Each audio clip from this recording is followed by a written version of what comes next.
சீன நாட்டை இந்திய மக்கள் அனைவருக்கும் தெரிந்திருக்கும். ஆனால் சீனாவை நாம் நக்கல் அடித்துக் கொண்டிருக்கிறோம். ஆனால் அவர்கள் எவ்வளவு வேகமாக முன்னேறி இருக்கிறார்கள் என்பது நமக்கு தெரியாது.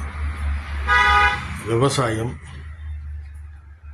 அணை கட்டுவது, கட்டடங்கள் கட்டுவது,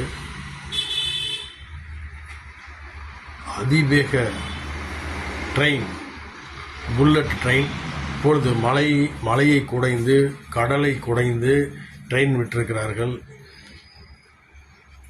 எவ்வளவு வளர்ச்சி, விஞ்ஞான வளர்ச்சி!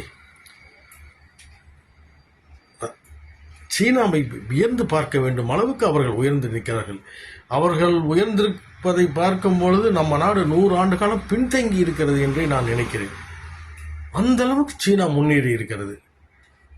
ஏன் நம்மளால் முன்னேற முடியாதா? அதே அளவுக்கு உள்கட்டமைப்பு நம்மளால் செய்ய முடியாதா?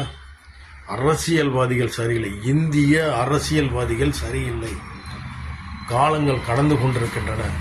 அரசியல்வாதிகள், நல்ல அரசியல்வாதிகளை தேர்ந்தெடுங்கள். மக்களே, சீனாவை உற்று நோக்குங்கள். அவர்கள் எந்த அளவுக்கு வளர்ந்திருக்கிறார்கள் என்பதை பாருங்கள். அதற்கெல்லாம் என்ன காரணம்? சிந்திக்க வேண்டும் இந்திய மக்கள் அனைவரும். சீனாவின் வளர்ச்சியை பாருங்கள்.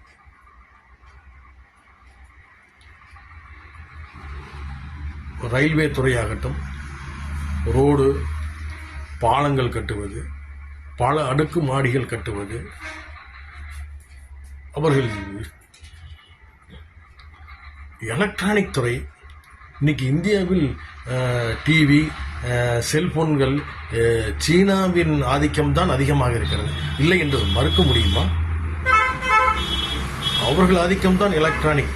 ஒரு காலகட்டத்தில் இந்தியாவில் மேட் இன் ஜப்பான் அப்படின்னு போட்டிருந்தா நாம பெருமையா கருதிக்கிட்டு இருந்தோம். இன்னைக்கு சைனா தான்.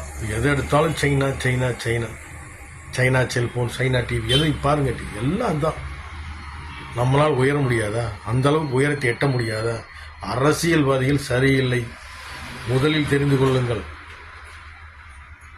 நம் நாடு அருமையான வளர்ச்சி பெறும். படித்த இளைஞர்கள் இருக்கார்கள், விவசாயம் இருக்கிறது.